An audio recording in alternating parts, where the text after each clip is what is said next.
¿Qué tal, chicos? ¿Cómo están? Muy buen día. Espero que todos estén muy bien en esta pandemia toda loca.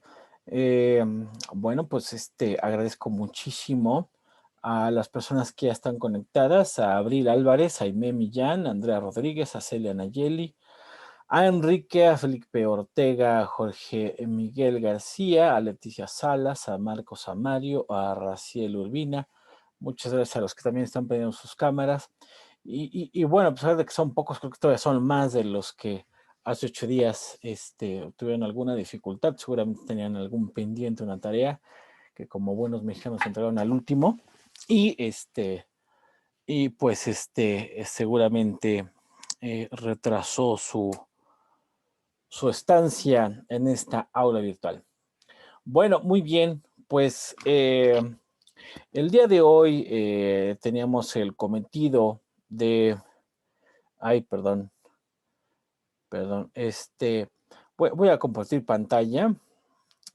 Eh, bueno, pues estábamos en esta línea argumentativa, pues sobre cómo se conecta lo internacional con los derechos humanos, bueno, no con los derechos humanos, con la normativa internacional, con todos los factores internacionales que intervienen en la vida pública en México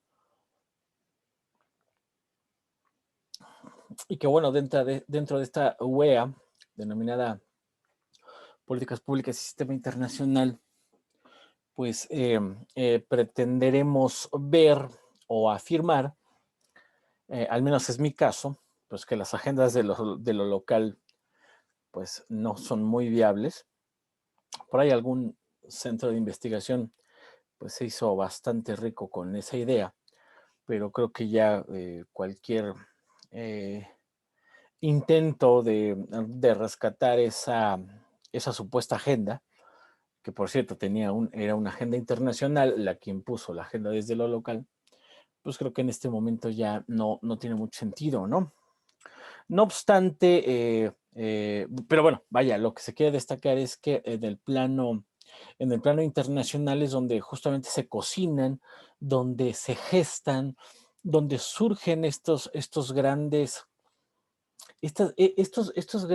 diseños de política, estas grandes formulaciones de política, y que a nuestros estados-nación únicamente llegan ya como si se tratara de una franquicia de hamburguesas, pues ya llegan los ingredientes preparados ya nada más para que nosotros en nuestras entidades federativas y si acaso en algunos municipios, pues ensamblen. Pero en realidad son productos que están pensados en otras, em, en otros niveles, es decir, en el nivel internacional, ¿no? Entonces, yo ahí les compartí solamente uno de ustedes. Me preguntó la semana pasada qué onda con los videos de esta semana. A mí, en lo personal, no solamente en lo personal me gustan, sino me parecen muy ilustrativos, porque también cuando queremos vincular políticas públicas con el sistema internacional, hay que ver qué tipo de contexto nacional tenemos, ¿no? Y entonces yo les preguntaría algo así muy general. ¿Nuestra democracia es defendible? ¿No? Digo, porque ya se habrán dado cuenta, ¿no? Que a mí me da un poco de pena, ¿no? Me da un poco de pena que a los egresados les dé pena, ¿no? Pero ya se habrán dado cuenta, ¿no? Lo veo en muchas personas, ¿no? En egresados, en conocidos, en otros profes, en fin, ¿no? Amigos de la primaria, de esos que te mandan invitaciones de Face y no los puedes evitar, ¿no? Este, que están indignadísimos ahorita en las redes sociales porque Alfredo Adame les mienta la madre a la gente en la carretera, ¿no? Están indignadísimos porque Paquita, la del barrio, y el terrible Morales y Carístico sean nuestros candidatos. Dices, bueno, solamente a una persona que no tiene idea de cuál es la democracia mexicana, pues se indigna o le juega al ente ético que se indigna. Dices, ven, pues en qué país vives, ¿no? O sea, de repente vivías en Suecia en el 2450 y te trasladaron al 2021 en México, o de dónde viene tu sorpresa, ¿no? y es que todos los candidatos son iguales, ¿no? Y es que todos son igual de basura, nadie nos merece, ¿no? Y dices, güey, pues si deberías de ver a los alumnos como leen, ¿no? O sea, la atención que les ponen a la clase, o sea, ¿de dónde creen que van a salir los profesionistas que todo el mundo anhela? Si nadie estudia, si nadie le dedica el mínimo, ni siquiera en la academia, ¿no? O sea, ni siquiera se procuran ya esos mínimos niveles de decencia, ¿no?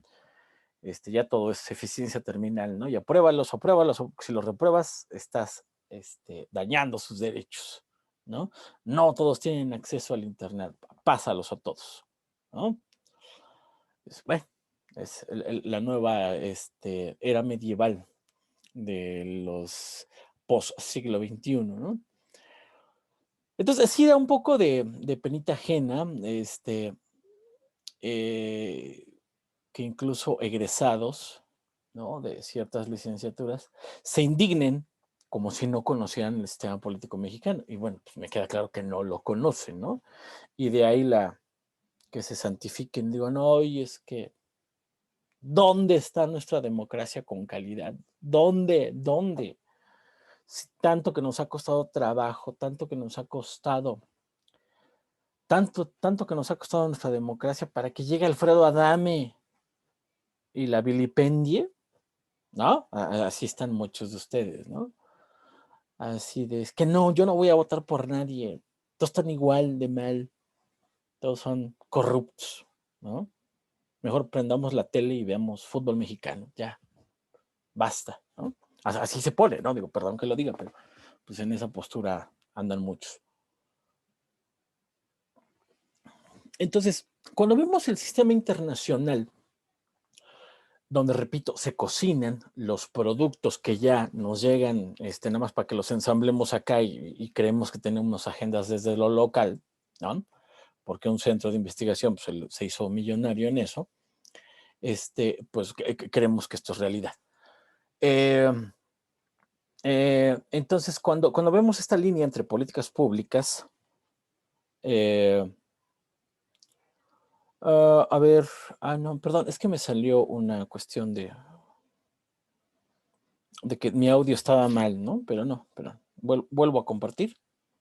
Entonces, cuando vemos esta línea, habrá que ver en ese calidoscopio dónde están los derechos humanos y sobre todo dónde está nuestra cacareada democracia latinoamericana, ¿no? Porque también se ha vuelto una modita de que, ay, Europa está mal, Europa está herida de muerte, la alternativa está en el sur, ¿no? Digo, aunque Boaventura dos Santos pues siga en Europa, ¿no? Enrique Dussel tenga sus hijos en Europa, ¿no? Se case con europeas, ¿no? Y toda esta faramaya proto-latinoamericanista, que está muy bonita viendo Latinoamérica, pero pues gozando del primer mundo, ¿no? Entonces, ¿cómo se constituye nuestra democracia latinoamericana y sobre todo la mexicana? Es ahí donde yo me permito hacer un breve acercamiento mediante estos videos. No estoy diciendo que sean o que agote con ellos la comprensión de lo latinoamericano en cuanto a sus sistemas políticos, ¿eh? Eso que quede claro, porque al rato no vayan a decir, ya los conozco, ¿no? Es que el profesor Astorga dijo que la democracia latinoamericana se entiende si escuchas a Rubén Blades, ¿no? Él dijo que no hay que leer a autores feos, sino que más bien escucháramos videos de YouTube, ¿no? Yo no estoy diciendo eso, lo aclaro. Lo que estoy diciendo es que es un acercamiento ilustrativo, audiovisual, para palpar un poco de dónde viene esta idea latinoamericana, que a mí lo que más me llama la atención es que sea una expresión auténtica de verse a sí mismo, ¿no? De comprenderse a sí mismo. El latino volteándose a ver al espejo y preguntándose quién soy. Mi pregunta es, ¿en México hemos llegado a vernos en el espejo y preguntarnos quién soy? Y si eso ha pasado, qué hemos respondido, ¿no? Pues me imagino que más de uno dirá, bueno, pues que tenemos un INE, tenemos a un Lorenzo Córdoba, que aparte de guapo, pues es un doctor que estudió en una universidad europea, por cierto, haciendo una tesis, eh, una tesis a favor, pues, ya saben, ¿no? O sea, del bueno de Hans Kelsen versus el malo que es Carl Schmitt, ¿no? Este, y bueno, no hay que leer sus conclusiones para saber, pues, a favor de cuál se inclina, ¿no? Es jurista, ¿no? Entonces, ¿qué pasa? Y se los pregunto a ustedes como parte de este entramado, ¿no? ¿Qué pasa cuando el mexicano voltea a verse en el espejo y se pregunta, ¿quién soy? ¿No? Entonces, ¿de qué estado hablamos cuando hablamos de políticas públicas con enfoque de derechos? Entonces, aquí sí me permito hacer algunas alusiones, ¿no? Ay, a ver, espérenme. Espérenme, es que me está saliendo una notificación. Ya, perdón, ¿eh? Ya, ahorita vuelvo a compartir, es que no me dejaba de salir una cosa. Ahí está, bueno, esta lámina que desde el inicio la proyecté. A ver, perdón que me brinque muchos aspectos de la historia, pero me voy a trasladar al siglo XX, ¿no? Donde por diferentes razones empieza a haber una germinación y un crecimiento paralelo entre diferentes tipos de Estado y diría que diferentes tipos de concebir la democracia en el mundo. Del lado izquierdo superior, si me lo permiten, está el estado de bienestar, que no es otra cosa que, bueno, ya habrán estudiado esta parte de la crisis de 1929, que se debió a una oscilación de precios del oro, y que trajo consigo pues un quiebre con el modelo más keynesiano, ¿no? Y que bueno, para bien o para mal, a los países de primer mundo, de corte liberal, pudieron lograr un acuerdo entre el capital y el trabajo, ¿no? Este, cosa que en México no pasó, cosa que en Latinoamérica no pasó, ¿no? Si vemos las rentas, los salarios de países de Europa Central estoy hablando, y de Estados Unidos, Canadá, Australia, Nueva Zelanda, pues de Japón, ¿no? Recientemente las Coreas, bueno, Corea del Sur, más que nada. Hay un acuerdo capital-trabajo donde, pues, por ejemplo, quedan prohibidos ciertos trabajos, ¿no? O sea, no hay una minería abierta como lo hay en México, ¿no? Sí hay una explotación en el primer mundo, pero es, por ejemplo, como la que está actualmente en Detroit, en Estados Unidos, o en Minneapolis, ¿no? Que sí es una pauperización del trabajo, pero digamos que no es tan generalizada como lo vivimos en México o en América Latina, donde prácticamente vender bonais o venderle tu dignidad a un Oxxo, pues es casi, casi pues la regla, ¿no? O sea, ¿cuántos incluso egresados de maestría, yo he visto que están manejando Uber, ¿no? Y no estoy diciendo que sea algo despreciable, pero pues, finalmente es un trabajo y es un trabajo decente. Trabajar es un acto decente, pero digamos que tener una corporación que se aproveche de la falta de movilidad en las ciudades latinoamericanas y se haga rico con el trabajo del chofer del Uber, del Didi, pues eso sí me parece indignante, ¿no? Estoy criticando al sistema de contratación, no al trabajador. El trabajador pues, finalmente es explotado. Pero entonces, en el país del primer mundo sí hubo un acuerdo capital-trabajo, ¿no? Cuando decía Vicente Fox que hay trabajos, no sé si recordarán, seguramente eran muy niños, muy jóvenes, incluso hasta niños. Vicente Fox llegó a decir que los negros, los afroamericanos, políticamente dicho de manera correcta, los afroamericanos, hay trabajos en Estados Unidos que ni los afroamericanos hacían, ¿no? Sino que lo hacían los mexicanos. O sea, lavar inodoros, lavar baños, pues sí, los trabajos de más bajo rango lo hacían los mexicanos en Estados Unidos. Eso creo que todo el mundo lo sabe, ¿no? Digo, todos tenemos un pariente en Estados Unidos que dice que pues es poco menos que Jeff Bezos, ¿no? O que cualquier pariente que tengamos en Estados Unidos, pues te va a decir que no lava baños, te va a decir que está cerca de un posgrado en Harvard, ¿no? Así son los parientes de mentirosos.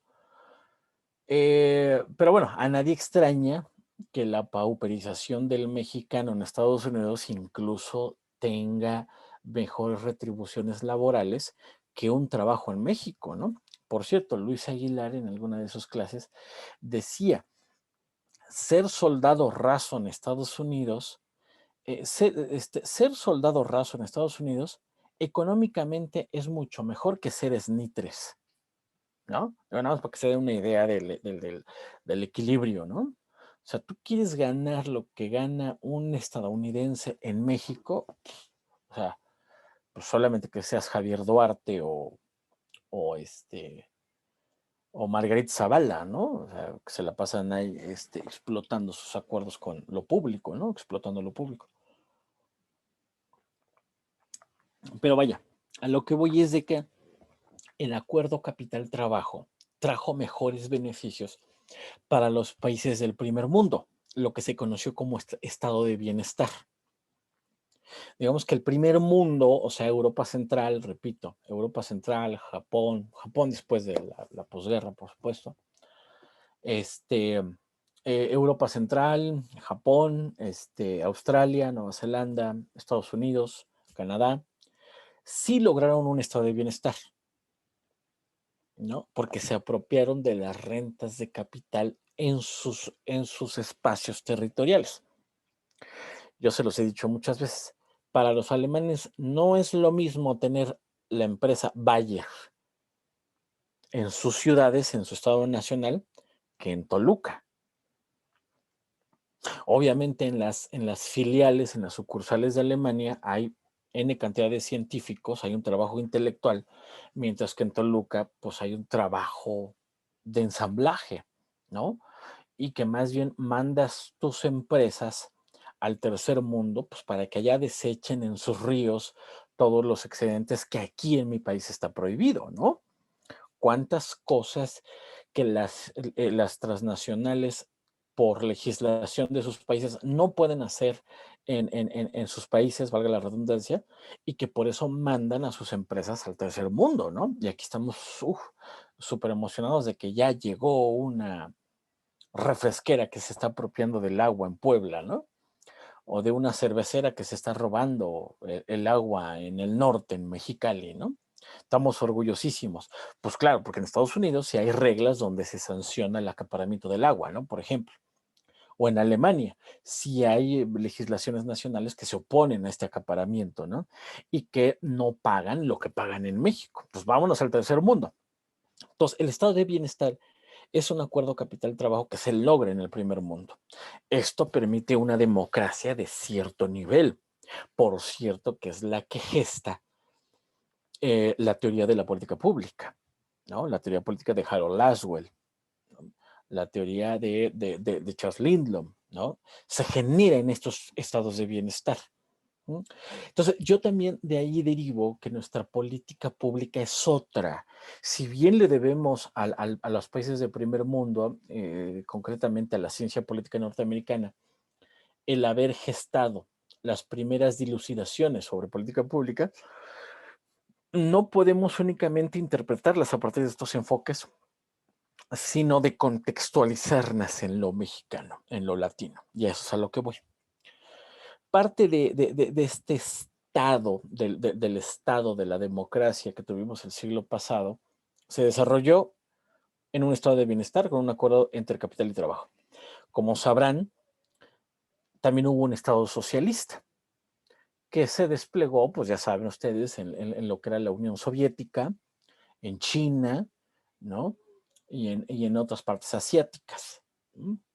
Que a la par, bueno, acabó siendo más rapaz que el propio capitalismo norteamericano, ¿no? Fue un estado socialista que en muchos sentidos fue más capitalista que el propio Estados Unidos, ¿no? Y bueno, lo que me interesa, el estado desarrollista que nos tocó en América Latina, muy impulsado por el consenso de Washington, ¿no? Que se plasmó en una idea de trasladarse de lo rural al urbano, ¿no?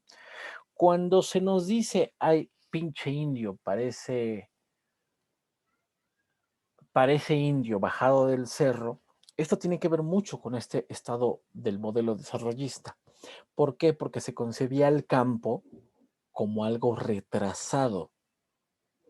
El campesino tenía que dejar sus tierras y trasladarse a trabajar en las ciudades. Ujú. Esto sí pasó, pero con mucho, pero muy accidentado. Esto permitió que se desmantelara nuestro campo, ¿no? Obligándonos a importar, ¿no? Y que la industria que se estaba desarrollando en las grandes ciudades, León, Puebla, Ciudad de México, Toluca, Guadalajara, Nuevo León, Tijuana, empezaran a recibir toda una migración campesina, toda una migración interna a nivel de país, toda una migración de personas del ámbito rural que se estaban adaptando al urbano, pero que esta industrialización de Toluca, de Ciudad de México, de León, de Puebla, de Guadalajara, no dio para emplear a tanta gente que tu propio modelo expulsó de las ciudades, ¿no? Del campo, perdón. No le dio empleo, ¿no? Entonces, ¿qué generó esta sobresaturación de demanda laboral? Pues una economía informal. ¿Queremos explicar nuestra economía informal que cada vez crece más? Está en nuestro propio modelo de desarrollo, ¿no? Pregúntenle al PRI, ¿no? A muchos de ustedes que siguen votando por ese partido, ¿no? Este, eh, esta visión de país que se ajustó al consenso de Washington, pues predominó en toda América Latina y en cierta parte de Europa del Este. La Europa que no es central, o sea, los Balcanes, Croacia, Eslovenia, la República Checa o lo que era en su momento Checoslovaquia, todos estos países, ¿no? Que digamos no son el centro de Europa, ¿no? Incluso ya con la Unión Europea vemos que también la Unión Europea tiene su centro y su periferia, ¿no? Que no digan que el modelo de Wittgenstein está agotado. La propia Europa no es lo mismo ser Inglaterra y Alemania que Grecia y Portugal, ¿no? Entonces la Unión Europea sirvió porque Alemania e Inglaterra acaparaban todas las ganancias, mientras España, Portugal, Italia y Grecia pues absorbían los costos de ese beneficio, ¿no? Entonces imagínense en América Latina cómo estábamos, ¿no? Bueno, este Estado desarrollista dio un tipo de democracia muy específica. Ujú.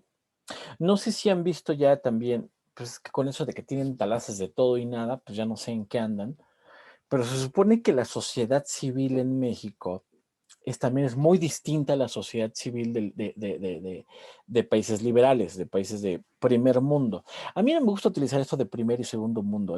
Esto del primer mundo se lo inventaron los gringos para decir que ellos eran el primer mundo, que el segundo mundo eran los países soviéticos y que el resto del planeta pues, éramos el tercer mundo, ¿no?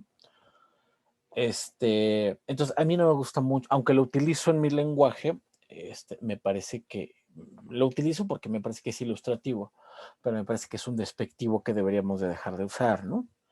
Entonces, nosotros que fuimos la periferia, ¿no? América Latina, optamos por estos modelos de Estado desarrollista, sacamos a nuestra gente del campo y la mandamos a las ciudades con la supuesta esperanza de que fueran empleados. Nunca fueron empleados, tuvieron que generar una economía informal, ¿no? Y ahora con la pandemia, pues imagínense, ¿no? Por eso es que nuestras ciudades, vuelvo a lo mismo, Puebla, Ciudad de México, Toluca, Querétaro, Guadalajara, Mexicali un poco, Tijuana, por supuesto, ¿no? Monterrey, ¿no? Se me había olvidado Monterrey. Generaron, sí, centros con mucha riqueza, pero que a la vez se envolvieron de un cinturón de pobreza. Si se fija, todas estas ciudades tienen cinturones de pobreza con los despectivos de siempre, con los oaxaqueños de siempre, ¿no? Con los indios alrededor, ¿no? Chalco, Chimalhuacán, Lerma, ¿no? Es un área periférica, ¿no? Tecate, ¿no? En Jalisco, pues está Guadalajara, pero está Zapopan, donde están los ricos, pero pues también están los municipios de mucha, mucha, mucha pobreza, ¿no? ¿Por qué? Porque, repito, estas ciudades no lograron absorber la demanda de la excesiva migración que había de campesinos. Ujú. Entonces, de ahí el despectivo de, ay, mira, vienes bajado del cerro Tamborazos. Ay, pareces indio, pinche indio, ¿no? Ya civilízate, ¿no? Ahí te pasas de azteca. Sí, sí comprenden todos estos despectivos que desde la primaria se usan de manera recurrente en el lenguaje mexicano, porque el modelo desarrollista latinoamericanista impuso que lo campesino, lo rural, era retrasado. Y esto fue una estupidez, porque vean ustedes a los campesinos de Europa, a los campesinos de Estados Unidos, a los campesinos de Canadá. Cualquier rico mexicano tiene menos dinero que un campesino canadiense.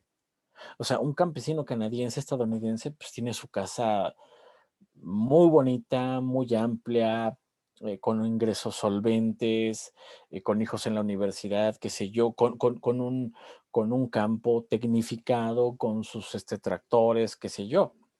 En México, ¿qué hicimos? No sé si han tenido la fortuna o desfortuna de ir a estados del norte, a Chihuahua, a Sonora, Sinaloa, pues los pobres, o el sur, Oaxaca, Puebla, ¿cómo están los campesinos? Los campesinos apenas si sobreviven con unas extensiones de tierra cada vez menor. En Chiapas, por ejemplo, que siguen utilizando la coa, que es esta palita con este palo con una punta afilada, con un gancho afilado, con el que van generando surcos, ¿no? Entonces, ¿cómo vas a competir tú en un tratado de libre comercio cuando tus campesinos en Chiapas están sembrando con coa y en Estados Unidos tienen toda la tecnología de sus tractores y con un subsidio a sus granos de manera garantizada? Pues evidentemente eso te lleva a una desventaja abismal, abismal, ¿no? No se puede comparar, ¿no? Eh, entonces, este estado desarrollista, como pudieron ustedes ver, como trato, más bien como trato de establecer, trajo muchos déficits en lo laboral, ¿no? Claro, hay quien llama, sobre todo los priistas, que se dicen dueños de las instituciones mexicanas, dicen, es que nosotros inventamos las instituciones, nosotros les dimos el ISSSTE, el IMSS, Pemex, bla, bla, bla, ¿no? Ya saben cómo hablan los priistas, ¿no? Como el papá no reconocido, ¿no? O sea, como el papá irresponsable, borracho, pero que sigue sintiendo que es el creador de todas las cosas, ¿no?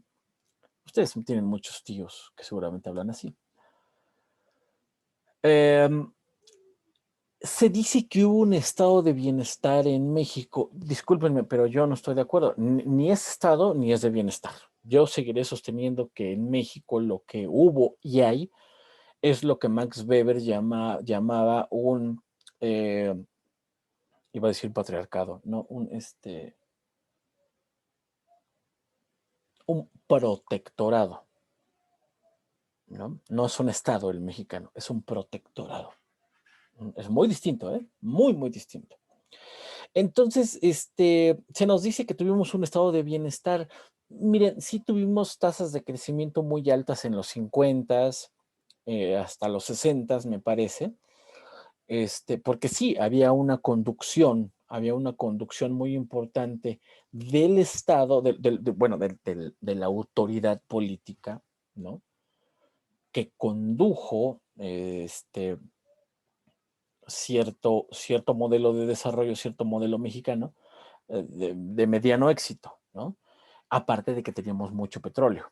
Y como Estados Unidos, toda la maldita vida, bueno, no toda la maldita vida, pero por lo menos todo el siglo pasado ha estado en guerra, ¿a quién creen que le compraba petróleo para, para solventar toda su industria bélica a Estados Unidos?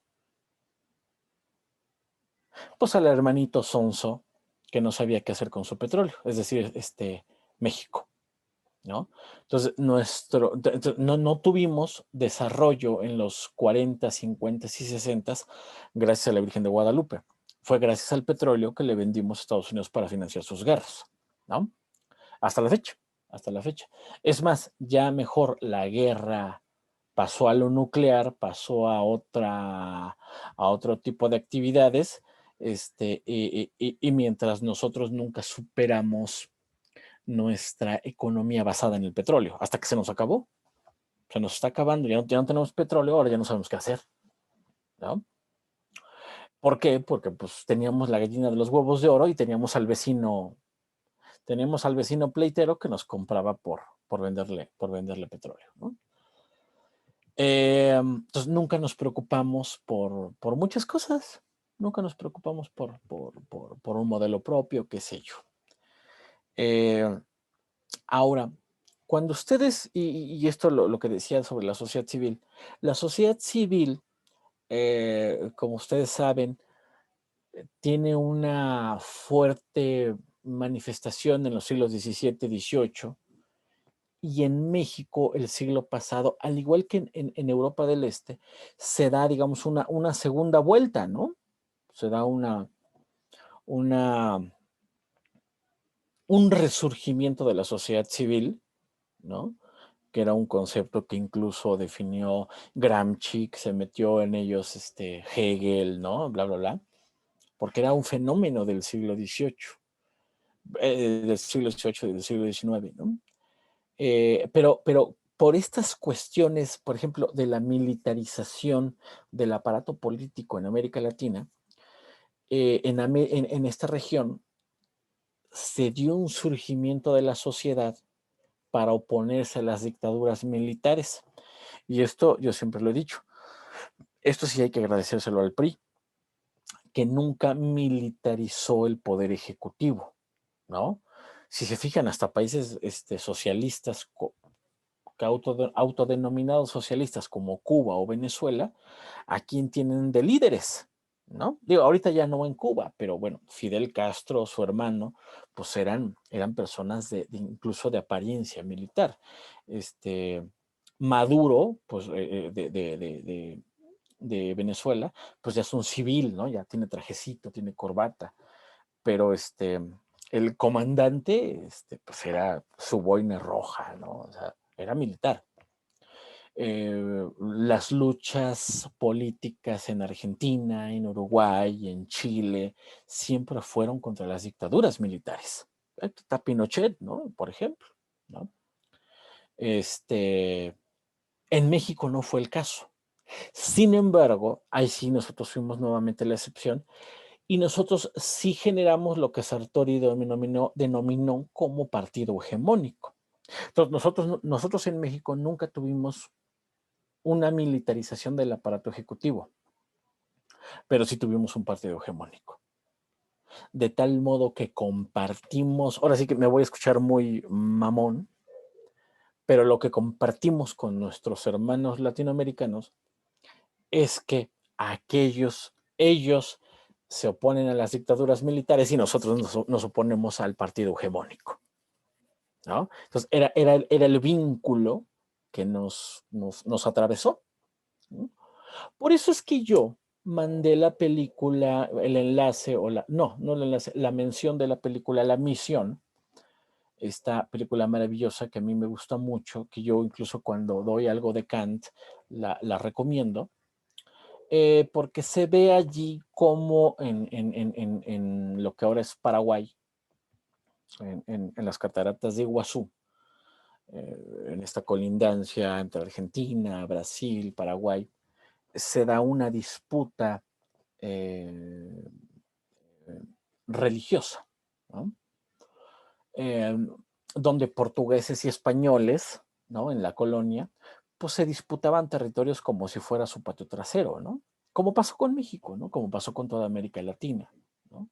Que siempre fuimos utilizados como carne de cañón, como fuente de recursos materiales, como fuente de materias primas, y que nunca se nos optó por democratizarnos, sino que el mismo aparato capitalista asentó la democracia en México. Por eso tenemos un INE, ¿no? No tanto, sí, por un lado había una exigencia del mexicano de tener mayor representatividad, mayor claridad en las elecciones, qué sé yo, sí, pero también fue un gran apoyo, un espaldarazo del capitalismo norteamericano, ¿no? Que dice, bueno, yo no puedo llevar mi capital a estos países de tercer mundo, sobre todo México, si no tienen unas elecciones, un aparato que regule sus elecciones y que me garantice que al rato no me están robando ahí mis cosas, pues están re salvajes estos güeyes. Pues hay que garantizarles mínimas instituciones, hay que ayudarlos a que siembren, a que cosechen sus propias instituciones, pues para que a mí al rato no me vayan a expropiar mi capital, ¿no? Pues sí, digo, también que a la vez, pues son esta disyuntiva que yo sigo sosteniendo entre capital y democracia. Hay un vínculo directo y muy fuerte entre capital y democracia, ¿no?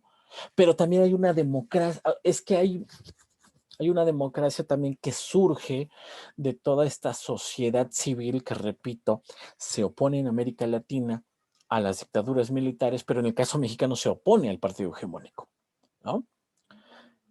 No sé si ustedes han visto estas películas de Todo el Poder, ¿no? Donde ay, ¿cómo se llama este personaje? Bueno, que hay un panista en el pueblo y que ¿qué? Gutierritos, el Gutiérrez, ¿cómo se llama? Este personaje que hace Damián Alcázar, este, pues le encuentra ahí un resbalón con una chica de servicio doméstico y lo hace que lo corra, ¿no?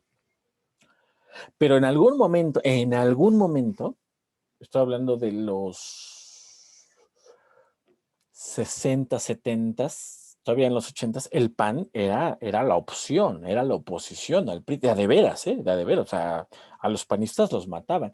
En algún momento a los perredistas los mataron, ¿no? O sea, ahorita tú ya ves a los chuchos comiendo con el PRI y todo eso, pero eso afortunadamente no fue siempre lo mismo, ¿no? Entonces, en el caso de México, sí hubo también, al igual que América Latina, hubo una necesidad, una exigencia civil desde las organizaciones de la sociedad civil que pugnaban por mayor representatividad en las decisiones públicas. Por eso, repito, nuestra política pública no es la misma que la policy norteamericana.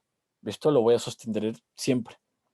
Hay universidades, hay centros de estudio que pues, se la pasan importando, ¿no? Son cadenas de transmisión del pensamiento anglosajón y pues únicamente lo quieren replicar a México como si fuera McDonald's, ¿no?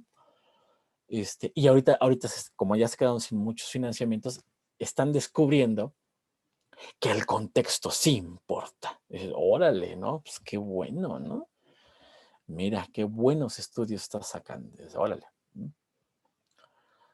En fin, hay colonialismo en varios sentidos. En el caso mexicano, ustedes me conocen, ¿no? Saben que yo soy evidentemente ateo, o por decir lo mismo, lo mínimo agnóstico. Pero la religión católica aquí sí tuvo un papel importante, que me parece que la historia no le ha resarcido. No le ha resarcido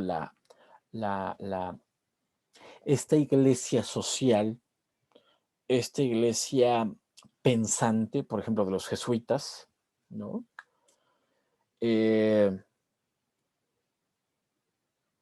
Yo creo que nuestra incipiente democracia, pero la democracia de a de veras, la poquita democracia de a de veras que sí tenemos, no la influenciada por Estados Unidos para que tuviéramos instituciones que protegieran su capital, pero sí esta exigencia civil, social, autorrazonada que se veía en el espejo y que decía, ¿quién soy? Y que respondía, ¿no? Y que sí respondía, estamos hablando de una iglesia social de los 70s, que se formaba, se gestaba desde las comunidades eclesiales de base, esto ya lo he comentado en otras ocasiones, desde las comunidades eclesiales de base, donde se hacían grupos de señores, de señoras, de jóvenes, que agarraban la Biblia y decían, a ver, ¿por qué no la leemos por nuestros propios medios? A lo mejor nos trabamos, a lo mejor entendemos mal, pero ¿por qué no leemos el Evangelio, no? Estuvo padre lo que dijo el sacerdote la otra vez. ¿Por qué no nos reunimos en mi casa? Mira, yo hago café, pongo galletas y nos reunimos. ¿Qué te parece? Estas comunidades eclesiales de base empezaron a discutir la Biblia fuera o paralelo a las iglesias, al templo, quiero decir, o fuera de la supervisión directa del sacerdote, del párroco. ¿Y qué creen que encontraron? Que tenían que empezaron a discutir también asuntos públicos. Oye, ¿qué entendiste del Evangelio de San Lucas? Oye, pero ¿no te parece también que el presidente municipal del PRI ya se robó mucho dinero? ¿Cómo le haríamos para cambiarlo? Entonces, estas comunidades eclesiales de base en México germinaron le dieron forma a esa exigencia de la sociedad civil, que repito, en México se oponía al partido hegemónico y que en América Latina estaba creciendo porque se estaban oponiendo a las dictaduras militares. Empezó a germinar esta demanda, pero a partir de cierta religiosidad, porque bueno, está la iglesia de Onésimo Cepeda, de Norberto Rivera, que son unos cerdos, son unos puercos, son unos maleantes, cualquiera lo sabe, pero también está una iglesia social. Una iglesia que incluso que está a favor del aborto, incluso que está a favor de los derechos humanos, incluso que está a favor de la legalización de la marihuana, ¿no? Un poco este obispo de Saltillo, ¿no? Que también enojó mucho al Papa Juan Pablo II, ¿no? Incluso diócesis como la de Saltillo, diócesis como las de Veracruz, las de Jalapa, las de Puebla, fueron muy, muy regañadas, muy vilipendiadas por, no me acuerdo cuál fue el último Papa Pío IX o Pío X, no me acuerdo, y por Juan Pablo II, el gran apreciado Juan Pablo II, que dijo, a ver, obispos, me hacen el favor de poner a sus gallinas en su gallinero porque se nos están saliendo del huacal, ¿no? Porque estas iglesias, por ejemplo, de corte jesuita, empezaron a promover pues toda esta discusión. Había una situación de pobreza muy, muy evidente, situaciones bélicas, como la que podemos ver en el padre Antonio y su monaguillo Andrés, pues obispos que se ponían la camiseta del pueblo, ¿no? Obispos que se ponían en la selva y decían, a ver, militares, bajen el arma, están dañando se están dañando entre ustedes, y eso es pecado, ¿no? Repito, no todo es Onésimo Cepeda, no todo es Norberto Rivera, ¿eh? O sea, también hay una iglesia social, cada vez menor, por cierto, cada vez menor y cada vez más controlada por el Vaticano. Pero fue esta iglesia la que le dio forma a esa exigencia de sociedad civil. ¿Y qué creen que le puso? La vertiente transversal de los derechos humanos. Entonces, derechos humanos, iglesia social y sociedad civil, de repente empieza a hacer una fusión muy interesante que no se ve en otras partes del mundo. Y eso es lo que se les hace muy atractivo a los norteamericanos, a los europeos. Que haya una fusión entre derechos humanos. Entonces, vieron en los derechos humanos el lenguaje por el cual los derechos humanos hablaban de dignidad, pero la Iglesia Católica también hablaba de dignidad. De hecho, yo sostengo que la palabra dignidad es lo que es digno. Digno viene de Dios. Comer bien es digno de un ser humano. Es decir, un ser humano, al ser semejante a Dios, tiene dignidad. El concepto de dignidad ateo y agnóstico que tienen los derechos humanos, perdón, pero es un concepto teológico. Perdón, ¿eh? Es un concepto teológico, que a su vez, según Harold Laswell, es el núcleo de las políticas públicas, ¿cierto? Esto ya lo habrán visto en los textos de Laswell. El principal fundamento para proponer las Political Science of Democracy, las ciencias de política de la democracia, es buscar el fin último que se llama dignidad. Entonces, a ver, entonces, profesor, nos está diciendo que derechos humanos, iglesia social, políticas públicas, derechos humanos tienen un mismo punto de conversión. Sí. ¿Y en dónde creen que se da esa conversión? Sí, en América Latina. Ni más ni menos que en América Latina. Por eso nuestra política pública, a diferencia de la política anglosajona, es mucho más participativa, porque se nutre de de todo ese bagaje, se nutre de todo ese bagaje contra el partido hegemónico y contra las dictaduras militares, en búsqueda de un buen salario, en búsqueda de un prometido estado de bienestar que nunca nos ha llegado.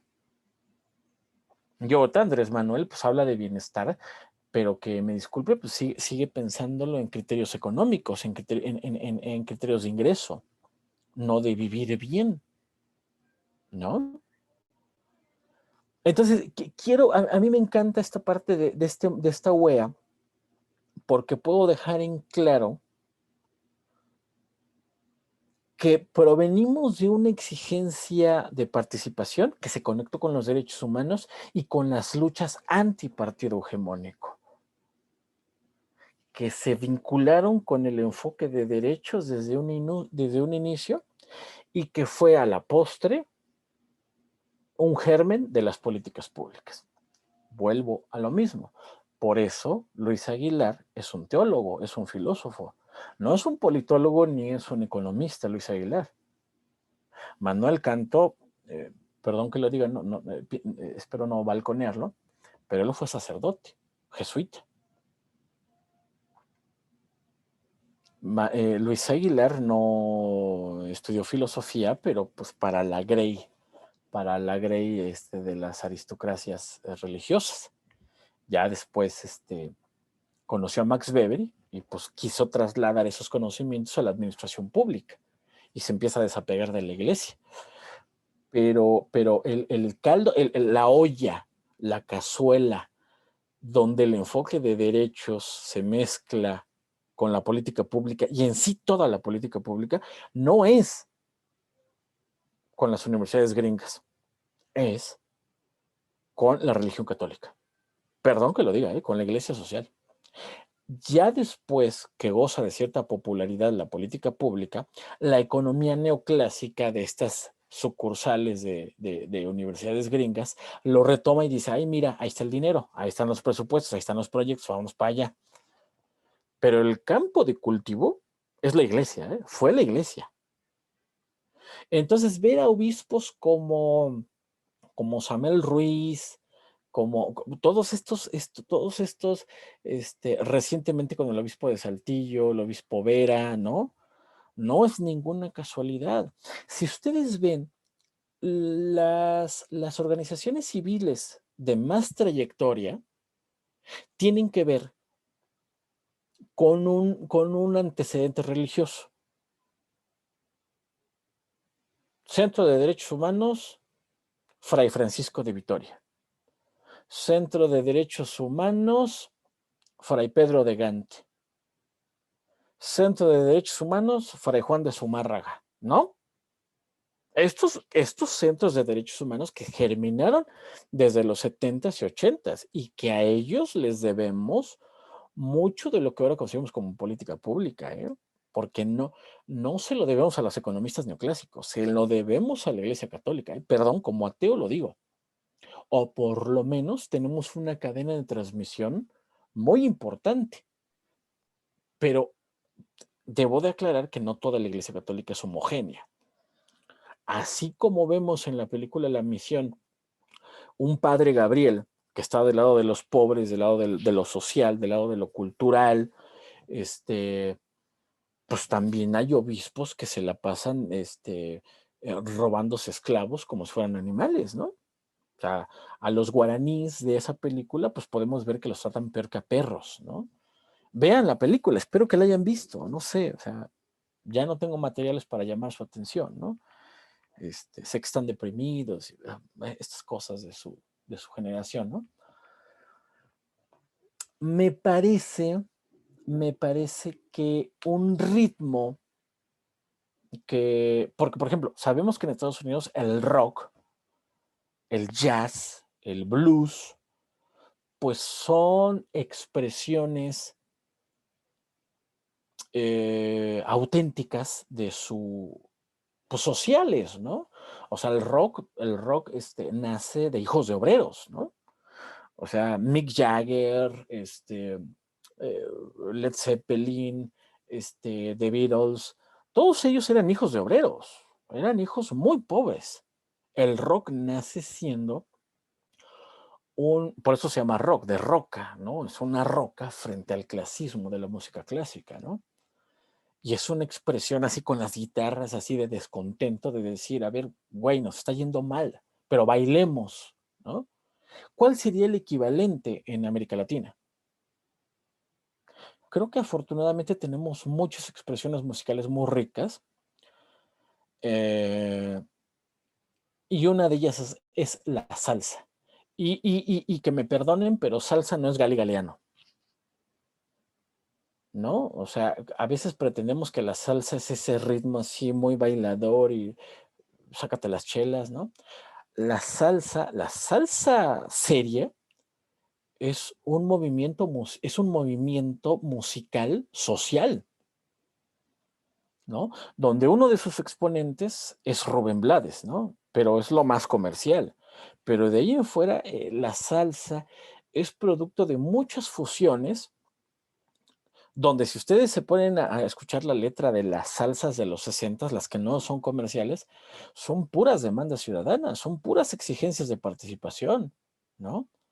Entonces, yo me permití entonces también compartirles estas dos canciones de Buscando América y de el padre Andrés, el padre Antonio y su monaguillo Andrés, porque hablan, o sea, lo que pasa eh, por cierto, Francisco, el Papa Francisco, pues acaba de elevar como santo a ese personaje que vemos en ese video, ¿no?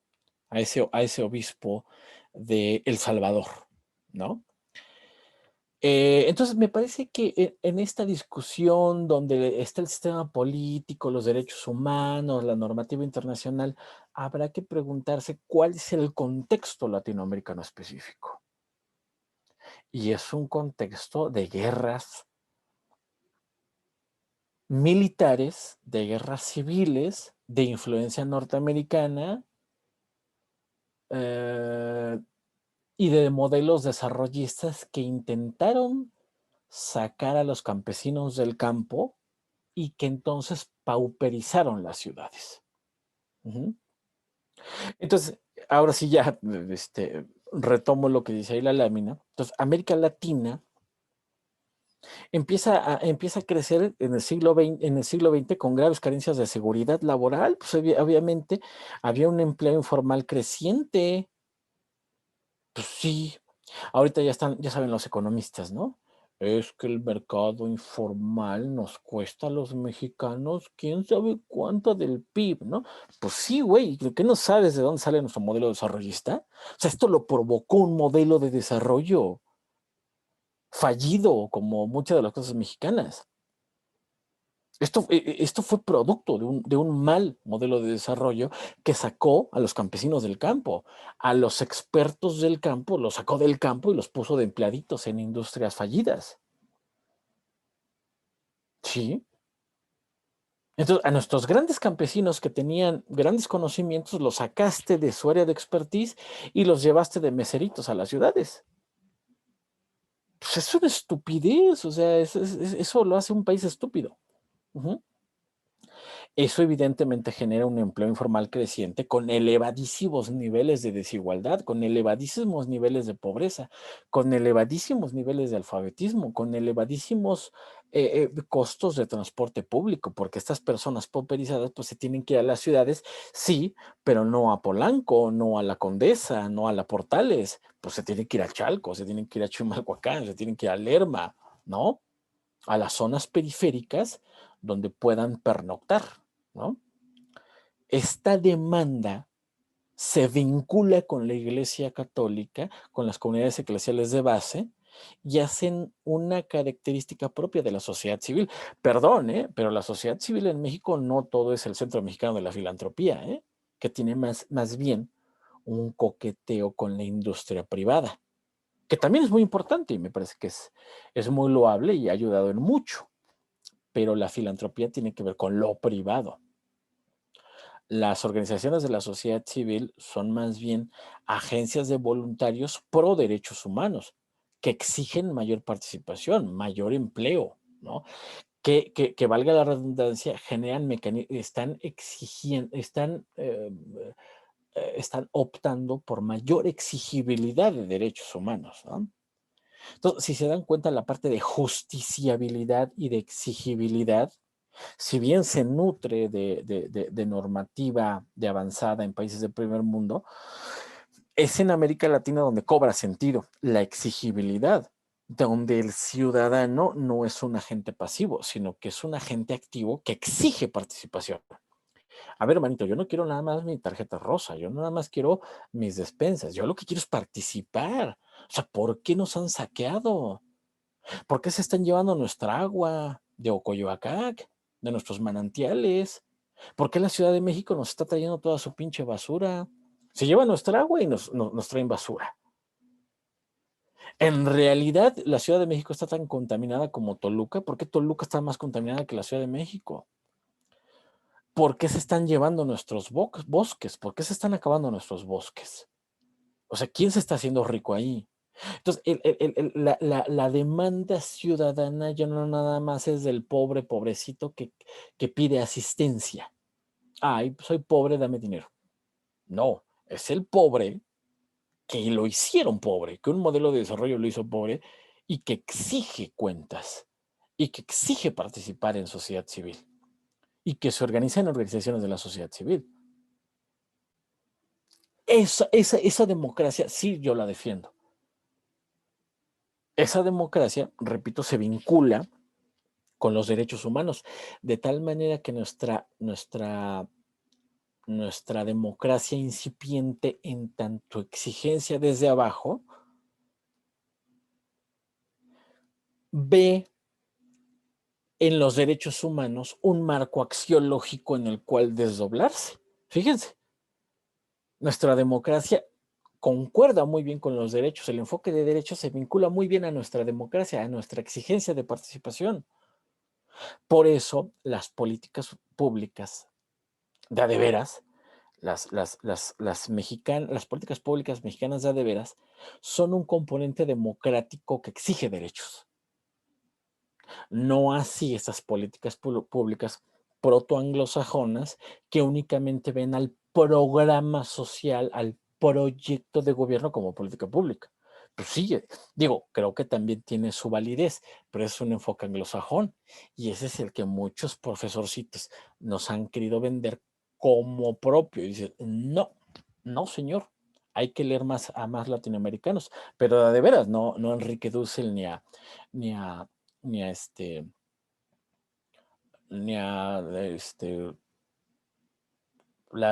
que estas metodologías del sur, ¿cómo se llama?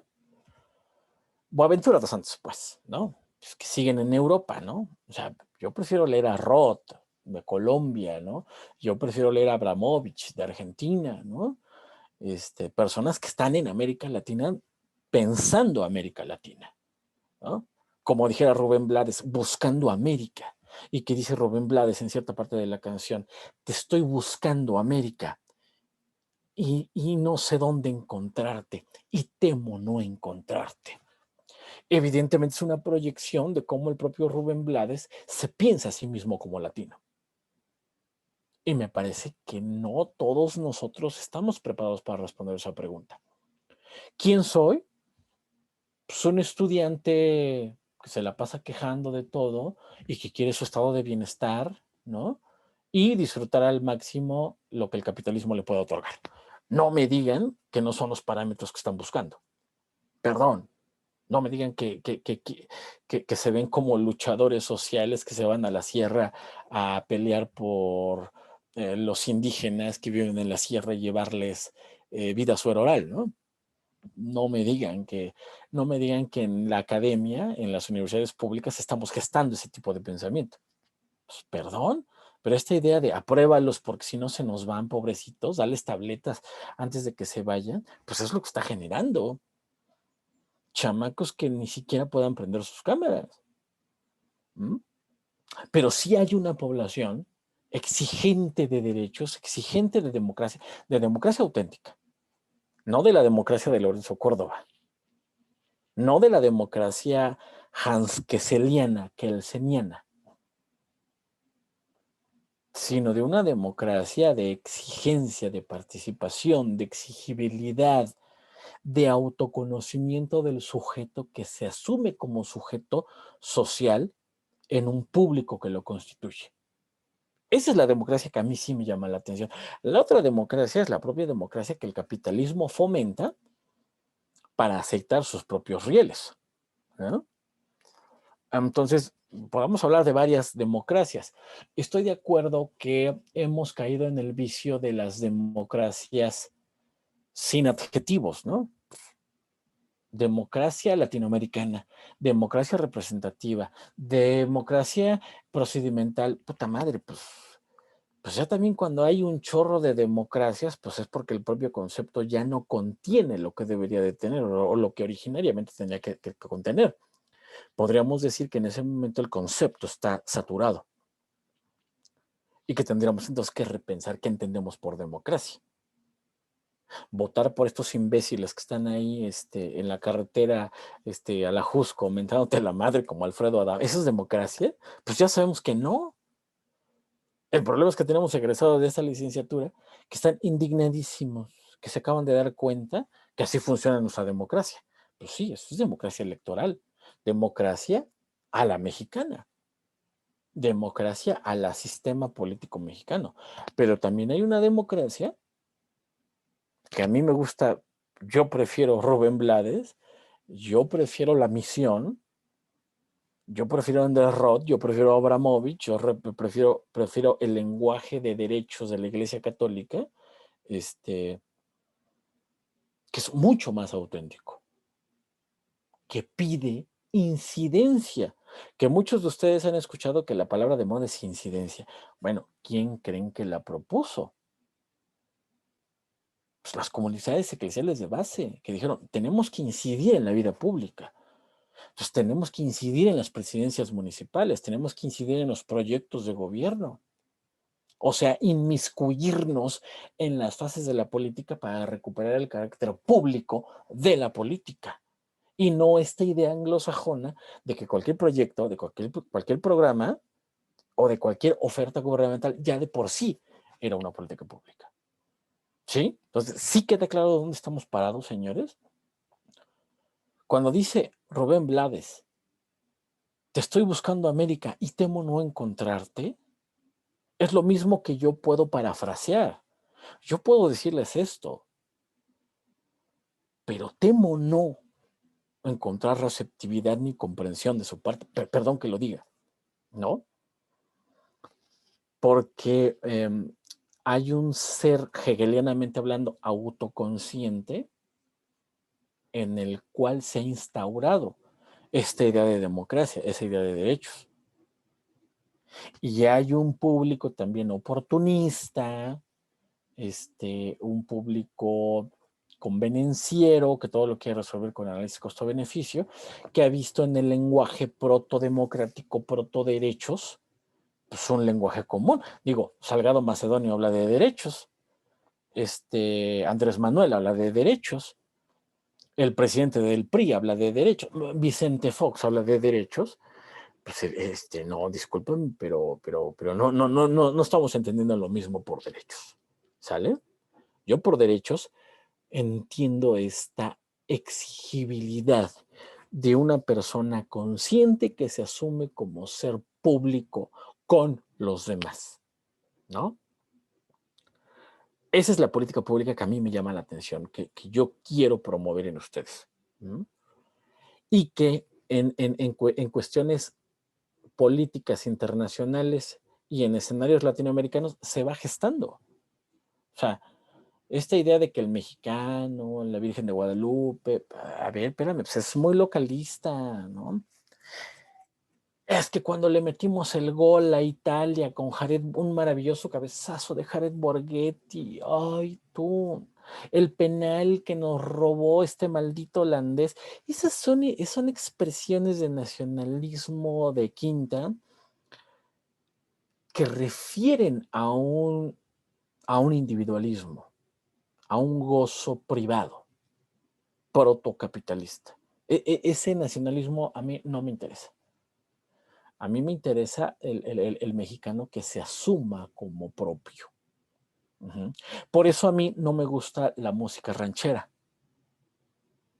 porque han dicho que la música ranchera es la música del pueblo. Dices, no, es la música del cacique. No, es que la banda. No, perdón. A ver, dime quién puede llevar banda a su cumpleaños. ¿Quién lleva banda a su casa? Para empezar, quien tenga una pinche casota, ¿no? Y quien tenga para pagar una banda de 20 gordos, ¿no? Los trajecitos, ¿no? Estén bailando, ¿no? ¿Saben cómo bailan? ¿No? Pues perdón, pero la música ranchera, la música de Vicente Fernández, la música de Alejandro Fernández, de mi tío Luis Aguilar, ¿no? De Antonio Aguilar, es que decía mi papá que eran nuestros, cuando éramos chicos nos decía que eran nuestros tíos. Entonces, es que Ángela Aguilar, esta chica pues, muy bonita, muy guapa, que canta maravillosamente, es que es la auténtica niña mexicana. No. Es que eso es justamente expresión de nuestro clasismo. No nos asumimos como un pueblo que expulsó a sus campesinos del campo y que los trajo a malvivir a las ciudades. No. ¿Quién es nuestro modelo a seguir? El cacique.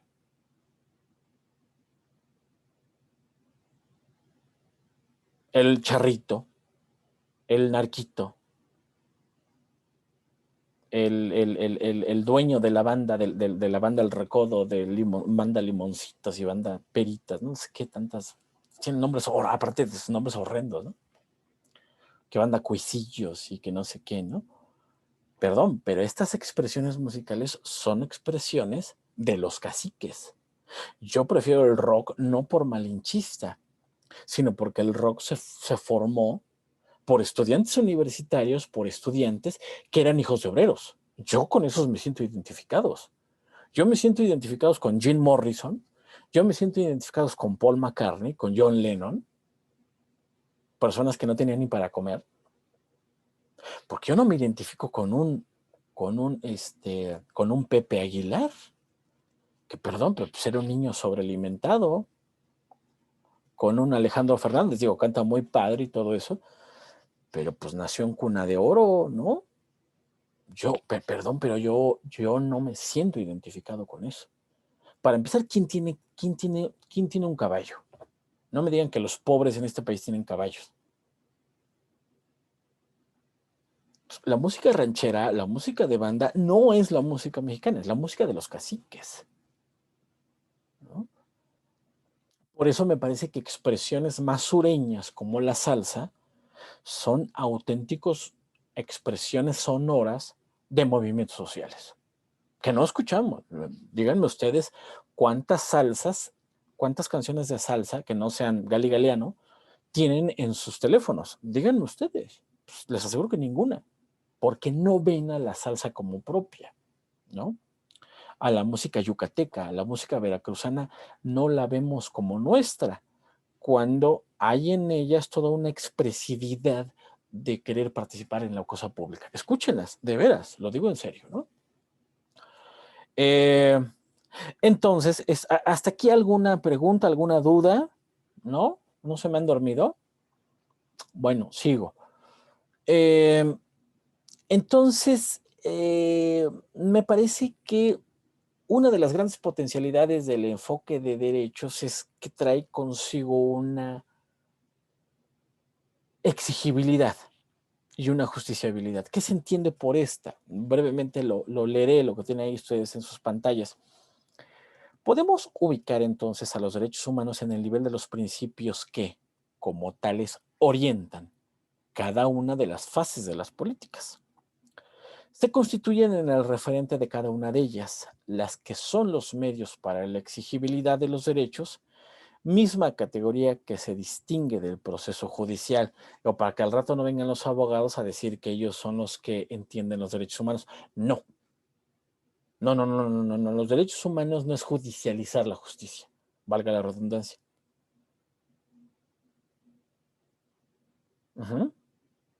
La exigibilidad de derechos no es la judicialización de la política, ¿sale?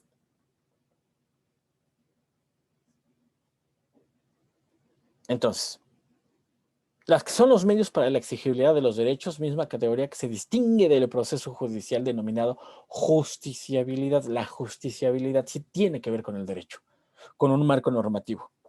De que las mujeres cuando dicen, a ver, ya no queremos que nos estén secuestrando, atacando, bla, bla, bla, debe de haber un marco normativo. Ah, bueno, eso es justiciabilidad, ¿sale? Porque tiene que ver con el derecho, ¿sale? Pero hay otra cosa que se llama exigibilidad, que es a lo que voy, que es una parte más política y de las políticas, por medio del cual una autoridad del Estado o de una organización intergubernamental es competente para recibir reclamos por violaciones y determinar las sanciones y las reparaciones correspondientes. Si esa autoridad es un juez o un tribunal, entonces se habla de justiciabilidad del derecho, ¿sale? Sí, señores. Justiciabilidad tiene que ver con el derecho, no así exigibilidad. ¿Qué es la exigibilidad? Es un proceso sociopolítico, no es del derecho, ¿vale? Entonces, ponerle a todo un marco normativo, eso es justiciabilidad. Pero la exigibilidad no es un proceso jurídico, es un proceso sociopolítico, en el que a través de mecanismos diversos, uno de los cuales es el judicial, se exige a los estados el cumplimiento de sus obligaciones para con la ciudadanía, en tanto que detentora de derechos. Es el uso del poder político de la sociedad para exigir del Estado el cumplimiento de las obligaciones que por derecho le corresponden. Entonces me parece que la exigibilidad y la justiciabilidad posibilitan que estemos hablando de políticas públicas en un entorno internacional que tiene que ver con marcos normativos que pueden ser de derechos, pero no únicamente, ¿no? Por ejemplo, el tratado, el famoso TEMEC, ¿no? Que es la versión rebobinada, la versión 2020 del Tratado de Libre Comercio, no me digan que es un tratado de derechos humanos. Pues no lo es un tratado comercial, ¿están de acuerdo? ¿Sale? Pues muchos de los derechos laborales se están disputando en ese entramado sociopolítico, jurídico, sociopolítico, económico del tratado del TEMEC. Entonces, no todo es tratado, no todos son tratados de derechos humanos, sino toda la normativa internacional. Entonces, luego llegamos a nuestros países y pensamos que somos dueños de nuestras agendas locales. Pues no, la verdad es que no, creo que nunca hemos sido. Bueno, vuelvo a lo mismo. Ni siquiera podemos tapar baches en nuestros municipios y ahora resulta que nos están arrebatando nuestras agendas locales. Ay, por Dios, pues si nunca han sido nuestras. Por Dios, ¿sí? Perdón que lo diga, pero si algunas poblaciones están haciendo cosas interesantes, por ejemplo, la defensa de territorios, la defensa del agua, la defensa de los bosques, es gracias a la normativa internacional en la materia de derechos medioambientales, ¿no? Gracias a los acuerdos de la OIT, de la Organización Internacional del Trabajo. ¿No? No es que el presidente municipal se puso sensible, le dio voluntad política y ya, ¿no? Ya ven que todo en México lo queremos solucionar con voluntad política. Por eso tú que estás de candidato ahorita, dices, yo sí tengo voluntad política. Dices, ay, por Dios, ¿no? Ay, profe, tengo una pregunta. Adelante, Andrea. ¿Puede regresar, por favor? ¿Sí? ¿Ahí está? Sí, Ajá. si la justiciabilidad se lleva a cabo con un juez o un tribunal, entonces, ¿en qué momento se hace la exigibilidad o cómo se ejerce? Es que se ejerce, aquí como dice en el tercer renglón, qué bueno que lo preguntas, acuérdense que desde el enfoque de necesidades, ¿por qué tenemos matrices de marco lógico y no otra cosa? Las matrices de marco lógico vienen de la concepción de desarrollo del enfoque de necesidades. Una necesidad, valga la redundancia, nos dice el enfoque de necesidades, es la carencia de un bien y servicio. Por lo tanto, si tú vas a acabar con la pobreza, si tú quieres hacer políticas educativas, si tú quieres hacer políticas juveniles, tú dales, ¿qué? Bienes y servicios. Ese es el enfoque de necesidades. El enfoque de necesidades no es el enfoque de derechos. Porque si tú te das cuenta, Andrea, todos los demás, el enfoque de necesidades te dice, dales bienes y servicios. O sea, lo que está en la parte de componentes de la matriz de marco lógico, ¿sale? Darles bienes y servicios. Eso los va a ayudar a obtener objetivos que los va a ayudar a resolver problemas que identificaron en el árbol de problemas. ¿Sale? Darles bienes y servicios. No los metas en la política, no los hagas exigibles de derechos. Tú dales bienes y servicios, porque con bienes y servicios se solventan problemas sectoriales de política social, de política educativa, de política de la niñez. ¿Quieres atender el problema sectorial de los ancianos o de los adultos mayores desde un enfoque de necesidades que creen que diga una matriz de marco lógico? Que el bien y servicio es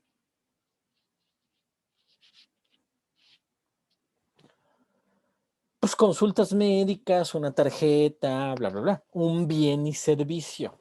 Pero el enfoque de necesidades te dice, no, los problemas públicos no se solventan dando bienes y servicios. Se solventan asumiendo que el ciudadano es el titular del derecho. Aquí lo dice en el tercer renglón, Andrea, todos los demás. Con la obligaciones para con la ciudadanía en tanto que detentora de derechos. En un mundo de necesidades donde todo se solventa con bienes y servicios, tú no necesitas que aquella gente piense, ¿sí? Ni que exija, ni nada. Pues es una persona que espera la dádiva gubernamental. En un enfoque de derechos, ¿no? En un enfoque de derechos, la gente está exigiendo cosas. Entonces también muchos enfoques ahorita que vienen de necesidades, pero como se está quebrando, pues hay muchas escuelas neoclásicas que ahorita se están dando cuenta del obvio, ¿no? Entonces dicen, es que no podemos medir el impacto de las políticas únicamente con modelos experimentales. Habrá que ver qué dice la población, cuáles son sus narrativas. Y dices, ay, se acaban de dar cuenta. Se acaban de dar cuenta que hay que escuchar al sujeto de derechos. Pues claro, antes no lo escuchaban porque era el enfoque de necesidades que te decía, dales bienes y servicios y se acabó, dale. Ahora no, son exigentes de derechos. ¿Quiénes exigen derechos? La población. ¿Qué es la exigibilidad y cómo se ejerce? Pues con la ciudadanía que está pidiendo intervención en las fases de la política pública con diferentes grados de participación. Es decir, tú como sujeto consciente de derechos, que eres un estudiante, ¿no? Dices, yo quiero participar en la cosa pública, ¿no? Pero sé perfectamente que la cosa pública no se resume únicamente con el voto, con el derecho al voto, ¿no? Votar o ser votado. Ni tampoco a las consultitas, ¿no? Mal hechas de Andrés Manuel. Yo quiero una participación mayor, ¿cierto? Yo exijo que se me tome en cuenta a la hora de que estén haciendo diagnósticos de programas sociales. Yo no nada más quiero que el menso de la campañita venga y diga que está en campaña y que está preguntándole a la gente cómo se siente estas babosadas de los candidatos, ya lo sabemos. Sino que a la hora de hacer diagnósticos de planes municipales de desarrollo, yo quiero que se abran foros, yo quiero que se hagan reuniones y yo quiero participar en ellas y yo quiero formar parte de ellas. Pero no solamente quiero que me informen, no quiero que me informen de cuál es el problema, sino que yo también quiero participar en tanto control y delegación en la formulación de alternativas. Oye, yo soy un estudiante, pues todavía no, acá no le masco bien, pero pues, una idea tengo, ¿no? Yo quiero opinar.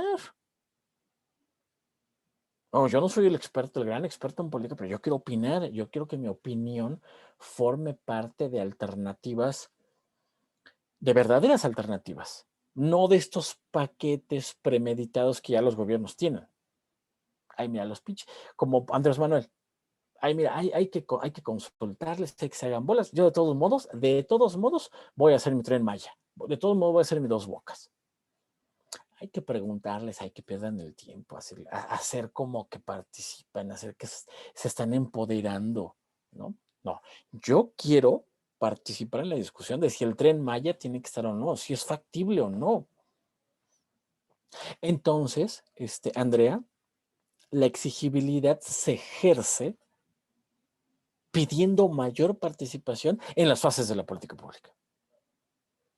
Dicho de otro modo, no podemos ser agentes de derecho si no tomamos en cuenta que metodológicamente tenemos que pasar por la política pública. Eso es lo maravilloso de la política pública. Que es el mueble, es la carretera que tenemos que transitar, forzosamente. ¿Quieres ejercer tu exigibilidad? Tienes que aumentar los grados de participación en las fases de la política pública. No hay de otra. mayor participación y calidad de la participación. A mí no me gusta esto de la calidad de la participación, porque cada vez que se habla de calidad, evidentemente hace mención a criterios gerencialistas privados, ¿no? Esto de la calidad de la democracia, de la calidad de la participación, de la calidad en la gestión pública, tiene que ver con enfoques gerencialistas privados que ven a lo público como privado y solamente ven una forma de adaptar lo privado a lo público, suponiendo ventajas. Yo no estoy de acuerdo con eso. Pero una participación más sustantiva, ¿no? Para no hablar de calidad de la participación, una participación más solvente es justamente una exigible. Por ejemplo, que los alumnos, ¿qué sería, Andrea, todos los demás? Una exigible en términos de alumnado. A ver, pues yo quiero que contraten profesores que sepan de política pública, ¿no? Yo quiero que me den talaces que tengan que ver con la disciplina, ¿no? Ya me dieron como 80 de cómo hacer mi huerto orgánico y no sé para qué me sirva eso. O sea, que ustedes se asuman como sujetos de derechos en los cuales participen en los procesos burocráticos de la UAM y, por ejemplo, que sean movimientos auténticos de alumnos que controlen a sus representantes en consejo divisional, en consejo académico, en colegio académico y que tengan verdadero peso en las decisiones de su universidad, ¿no? Y pues, por supuesto, exigibilidad implica también, trae implícito la idea de derechos y obligaciones, ¿no? Entonces, mientras los alumnos no sean exigibles de derechos, pues vamos a seguir en la inercia de apruébalos porque se nos están yendo, apruébalos, ¿no? Porque como no hay exigibilidad de los alumnos, solamente se van a oficinas para decir, es que el profesor Astorga me dijo que regáñelo, por favor. Esa es la única exigibilidad. Y dices, no, más bien es utilizar a criterios individualistas mecanismos de justiciabilidad por los cuales a mí me den la razón jurídica. Perdón, eso no es exigibilidad. Es una distorsión de la justiciabilidad. ¿Sale? Entonces, debe de quedar claro. Sí, Andrea, más o menos contesté.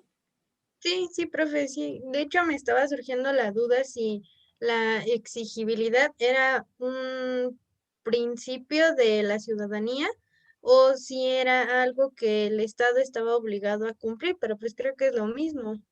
A ver, Bueno, sí, obligado exacto. a dar, ajá.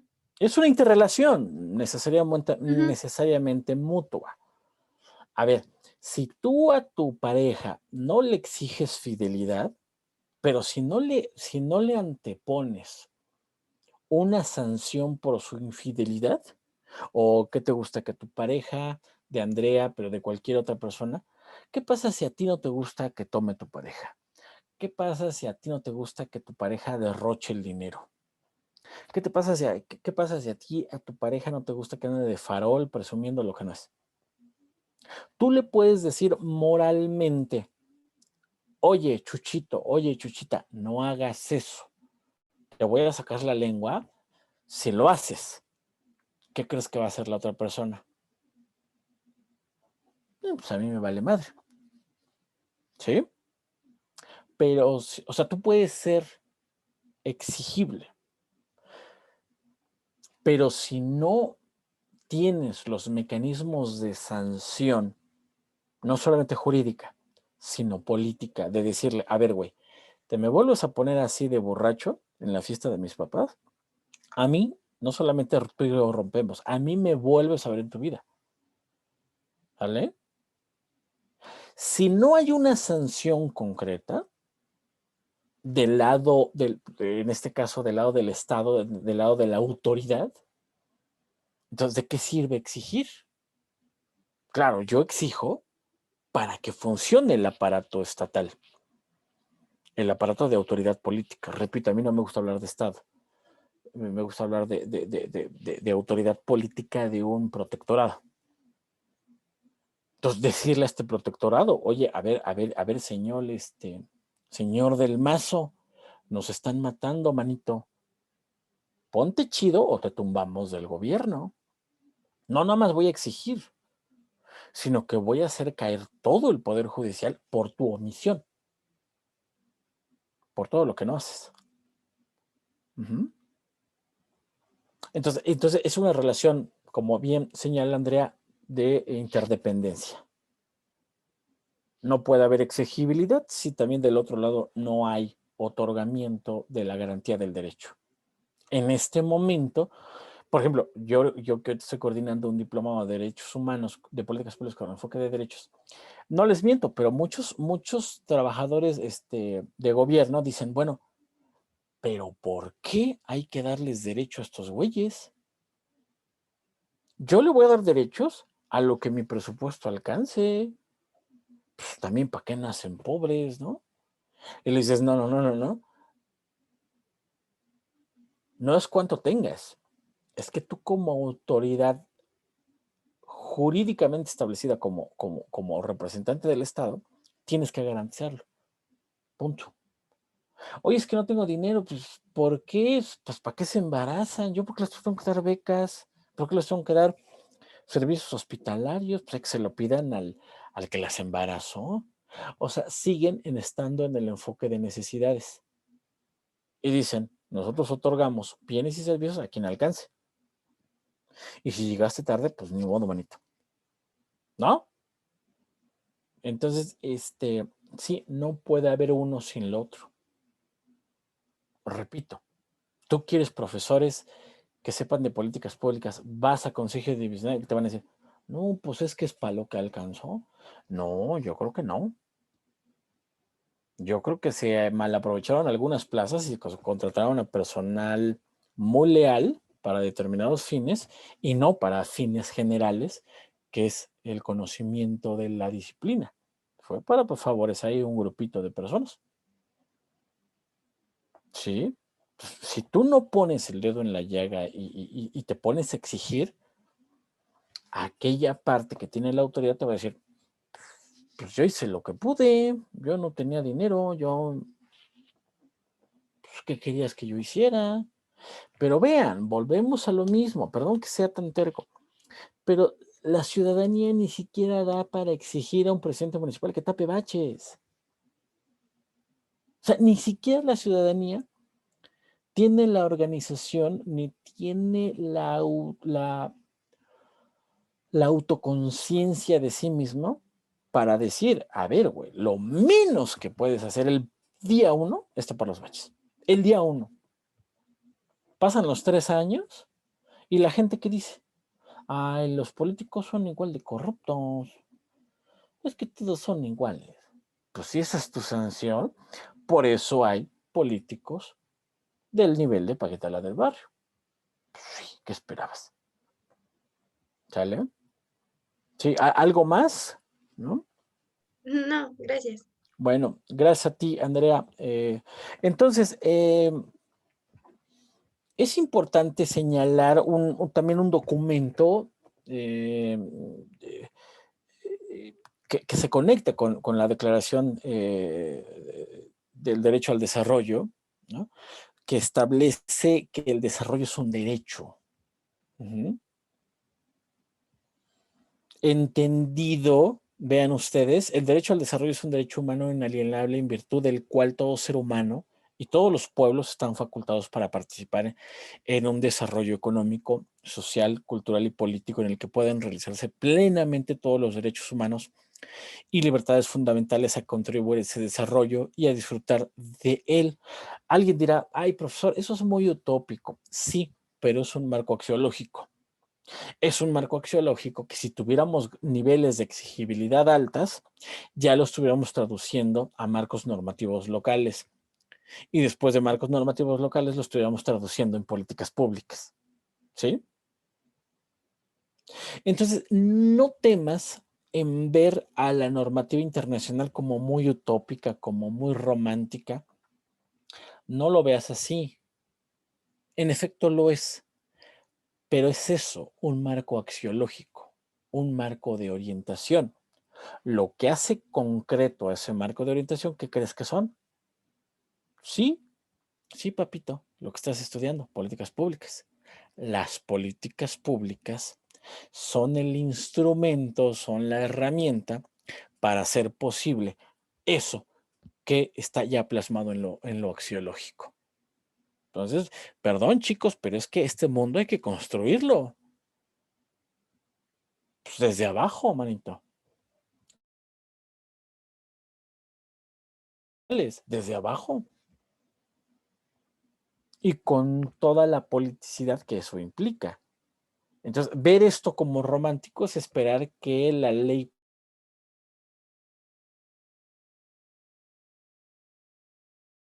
exigibles, porque si tú no eres exigible, la autoridad política no va a responder, ¿sí? ¿Por qué tu novio, por qué tu novia te pone el cuerno?